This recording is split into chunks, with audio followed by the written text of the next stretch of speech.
परम प्रेममय जुग पुरुषोत्तम श्री श्री ठाकुर अनुकूल चंद्रेर आतुल चरण जानाई आमार शतकोटी प्रणाम। जय गुरु सकल इष्टप्राण दाता मायरा। पवित्र श्रावण मास, এই শ্রাবণ মাসে পরমারাধ্যা জগজ্জননী শ্রী শ্রী বড়মা রাঙা চরণে এই একটি জিনিস আপনারা অর্পণ করবেন। পরমারাধ্যা জগজ্জননী শ্রী শ্রী বড়মার পবিত্র আবির্ভাব মাসে আপনারা যদি এই বিশেষ কর্মটি পালন করতে পারেন তাহলে গৃহে সুখ শান্তির পাশাপাশি গৃহের উন্নতি অবাধ হবে এবং গৃহে শ্রী কিন্তু বৃদ্ধি পাবে। আমরা প্রত্যেকেই আমাদের জীবনকে সুন্দর সুমধুর করতে চাই, কিন্তু সেই সুন্দর সুমধুর জীবনকে সুন্দর করার জন্য যে যে কর্মগুলো করা লাগে সেগুলো থেকে বিচ্যুত হই। যখনই আমাদের জীবনে নানা রকম সমস্যা গ্রহদোষ নেমে আসে, জানবেন যে আমরা সেই সুন্দর কর্ম থেকে বিচ্যুত হয়ে গিয়েছি। আমরা পবিত্র কর্ম থেকে, পবিত্র সেই সাধনার পথ থেকে আমরা বিচ্যুত হয়েছি, যার জন্যই কিন্তু এই সমস্যাটা হচ্ছে। এই পবিত্র শ্রাবণ মাসে আমরা বিশেষ কিছু পবিত্র কর্ম কিন্তু পালন করব। আর এই শ্রাবণ মাসের প্রথম শুক্রবার আমরা সন্ধ্যাবেলা এবং রাতে ঘুমোতে যাওয়ার আগেও কিন্তু বিশেষ একটি কর্ম পালন করব। এর মধ্য দিয়ে আমরা মহাপুণ্য লাভের পাশাপাশি আমাদের জীবনকে কিন্তু সুন্দর সুমধুর করে তুলতে পারবো। সকল ইষ্টপ্রাণ দাদা মায়েরা, ভিডিও শুরু করার আগে আপনাদের কাছে বিশেষ অনুরোধ, দয়া করে যারা এখনো পর্যন্ত আমাদের চ্যানেলটিকে সাবস্ক্রাইব করেননি দয়া করে সাবস্ক্রাইব করে দেবেন। তো চলুন আমরা ভিডিওর মধ্যে প্রবেশ করি। পরম দয়াল যুগপুরুষোত্তম শ্রী শ্রী ঠাকুর অনুকূল চন্দ্র আমাদেরকে বেশ কিছু বিধিবিধান মেনে চলার কথা বলেছেন। এই পবিত্র শ্রাবণ মাসে আমাদের মনটাকে কিন্তু পবিত্র করে পরম আরাধ্যা জগজ্জননী শ্রী শ্রী বড়মাকে সন্তুষ্ট করতে হবে। তার আবির্ভাব মাসে আমরা যে বিশেষ কর্মগুলো করব তার মধ্যে সবার প্রথম যে কর্মটা করতে হবে সেটা হলো নারায়ণকে সন্তুষ্ট করতে হবে। কেননা যে গৃহে নারায়ণের পূজা হয়, যে গৃহে ভগবান বিষ্ণুর আরাধনা হয়, সেই গৃহে কিন্তু মা লক্ষ্মী বাস করেন না। তাই আগে নারায়ণের পূজা করতে হবে এবং নারায়ণকে সন্তুষ্ট করতে পারলেই কিন্তু মা লক্ষ্মী স্বয়ং সন্তুষ্ট হবেন। তাই আপনারা অতি অবশ্যই নররূপী নারায়ণ পরম দয়াল যুগপুরুষোত্তম শ্রী শ্রী ঠাকুরের আরাধনা করবেন।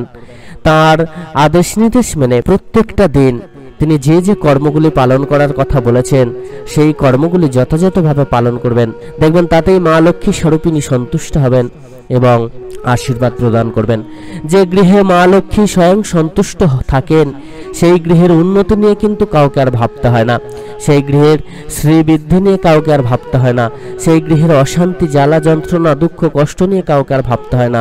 সম্পূর্ণটা কিন্তু তিনি দেখেন এবং ভগবান যে গৃহে বাস করেন, যে গৃহে মা লক্ষ্মীর বাস হয় সেই গৃহ স্বর্গসম হয়ে ওঠে। আমরা প্রত্যেক দিন ব্রহ্ম মুহূর্তে ঘুম থেকে উঠে নাম জপ ইষ্টভৃতি সময় প্রার্থনা এই কর্মগুলো করার পাশাপাশি ঠাকুরের বলা প্রত্যেকটা কর্মকে কিন্তু বাস্তবে রূপায়িত করতে হবে, চেষ্টা করতে হবে। সমস্ত কর্মকে রূপায়িত করাটা অত সোজা কথা নয়। তার বলা কথাগুলোকে মেনে বাস্তবে ফুটিয়ে তোলার নামই হচ্ছে প্রকৃত সাধনা। আমরা অনেকে বুঝি সাধনা মানেই হচ্ছে শুধুমাত্র ডালা সাজিয়ে পূজা করলাম, তা কিন্তু নয়। সাধনা মানে হচ্ছে করে আমাদেরকে বাস্তবে সেই কর্মগুলোকে ফুটিয়ে তুলতে হবে এবং প্রকৃতপক্ষে মানুষের মতো মানুষ হতে হবে। তার বলা বিধিবিধানকে মানাটাই হলো প্রকৃত সাধনা। এই যে আমাদের জীবনটা এত কঠিন, বাস্তবটা তো বড়ই কঠিন, তো এই বাস্তব জীবনটাকে আমাদের সুন্দর সুমধুর করতে গেলে এই বাস্তবের মধ্যে থেকেই কিন্তু আমাদের জীবনের প্রত্যেকটা কর্মকে করে চলতে হবে এবং তার বলা প্রত্যেকটা বিধিবিধানকে মেনে চলতে হবে। তবেই তো প্রকৃত রূপে তার আশীর্বাদ আপনি লাভ করতে পারবেন। পরম দয়াল যুগপুরুষোত্তম শ্রী শ্রী ঠাকুর অনুকূল চন্দ্র বারবার করে আমাদেরকে বিধান দিয়েছেন যে কর্ম করে যাও ফলের আশা না রেখে, অর্থাৎ প্রকৃত কর্ম যতদিন আমরা করতে পারবো ততদিন কোনো ফল আমরা লাভ করতে পারবো না। আর কর্ম করে যেতে হবে, কোনো ফলের আশা না রেখেই কর্ম করতে হবে, তার সাধনা করতে হবে, তার নামজপ করতে হবে, তার বলা প্রত্যেকটি বিধিবিধানকে মেনে চলতে হবে। তাহলেই সমস্ত সমস্যার সমাধান হওয়া সম্ভব। পবিত্র শ্রাবণ মাসের শুক্রবারে আমরা অতি অবশ্যই সন্ধ্যাবেলায় সন্ধ্যা প্রার্থনা করব, পরম দয়ালের শ্রী চরণে সাষ্টাঙ্গে প্রণাম নিবেদন করব, তার যে শ্রীহস্তে লিখিত গ্রন্থ সেগুলো পাঠ করব এবং সেগুলোকে বাস্তবে ফুটিয়ে তোলার চেষ্টা করব এবং নাম জপ কিন্তু খুব করে করব। রাত্রেবেলা ঘুমোতে যাওয়ার আগে পর্যন্ত আমরা নাম জপ করে তবে কিন্তু ঘুমাতে যাব। এই কর্মটা কিন্তু প্রত্যেক দিন আমাদেরকে পালন করতে হবে, তবেই প্রকৃত রূপে আমরা তাকে লাভ করতে পারবো। এছাড়া আমরা এই পবিত্র মাসে অতি অবশ্যই আমরা পরম প্রেমময় শ্রী শ্রী ঠাকুর অনুকূল চন্দ্র শ্রী চরণে ফুল অর্পণ করব, তাকে ভক্তিভরে প্রণাম নিবেদন করব। রোজ কিন্তু এটা আমরা স্নান সেরে করব এবং তাঁর চরণে ফুল অর্পণ করার মধ্য দিয়ে তাঁর আশীর্বাদ লাভ করার চেষ্টা করব। আর যে গৃহে স্বয়ং নারায়ণের পূজা হয় সেই গৃহে অটোমেটিক্যালি সুখ ও সমৃদ্ধিতে ভরে ওঠে, কেননা মা লক্ষ্মী স্বয়ং সন্তুষ্ট থাকেন। তো আমরা কিন্তু অতি অবশ্যই পরম আরাধ্যা জগৎজননী শ্রী চরণে লাল ফুল অর্পণ করব এবং তাঁর চরণে সাষ্টাঙ্গে প্রণাম নিবেদন করব। লক্ষ্মী স্বরূপিণী সেই মাকে আমরা লক্ষ্মী জ্ঞানে পূজা করব। মা লক্ষ্মী জ্ঞানে তাকে আরাধনার মধ্য দিয়ে সন্তুষ্ট করার চেষ্টা করব এবং তার আশীর্বাদ লাভ করে আমাদের জীবনকে ধন্য করে তোলার চেষ্টা করব। রোজ আমরা স্নান সেরে শুদ্ধ বসন পরিধান করে পরম দয়ালের শ্রী চরণে সাদা ফুল এবং বড় মার শ্রী চরণে লাল ফুল অর্পণ করে তাদের শ্রী চরণে সাষ্টাঙ্গে প্রণাম নিবেদন করব।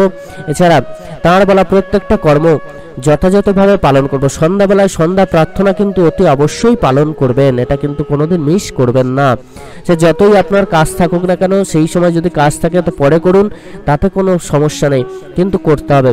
আর প্রার্থনার সময়ের আগে কিন্তু প্রার্থনা করবেন না, এটা মাথায় রাখবেন। আপনার যে নির্দিষ্ট এরিয়া, সেই নির্দিষ্ট এরিয়াতে কিন্তু একটি নির্দিষ্ট সময় আছে, সেই সময় অনুযায়ী আপনারা প্রার্থনা করবেন। এছাড়া সন্ধ্যাবেলায় নাম জপ এটা কিন্তু খুব করে করতে হবে। নাম জপের মধ্য দিয়ে যে প্রকৃত পাওয়া সম্ভব, তার সমস্ত আশীর্বাদ লাভ করা সম্ভব শুধুমাত্র এই নাম জপের মধ্য দিয়ে। তাই নাম জপটা কিন্তু খুব করে পালন করতে হবে। পরম দয়াল যুগপুরুষোত্তম শ্রী শ্রী ঠাকুর অনুকূলচন্দ্র এই নাম জপের উপর কিন্তু খুব করে জোর দিতে বলেছেন, কেননা নাম জপের ভিতর দিয়েই যে আমরা ভগবানকে লাভ করতে পারি, তাকে সন্তুষ্ট করতে পারি, আমরা তার সমস্ত কর্মকে যথাযথভাবে পালন করে চলতে পারি, আমরা মহাশক্তি লাভ করি, সকল প্রকার অশুভ শক্তিকে দূর করতে পারি, সকল প্রকার বাধা বিপদ গ্রহদোষকে দূর করতে পারি, সহজেই আমরা তার সাথে যুক্ত হতে পারি। তাই নাম জপ কিন্তু খুব করে করতে হবে। সকল ইষ্টপ্রাণ দাদা মায়েরা প্রত্যেকে অতি অবশ্যই বিশেষ কর্মগুলি পালন করবেন। পরম দয়াল আপনাদের প্রত্যেকের মঙ্গল করুন। জয় গুরু বন্দে পুরুষোত্তমম।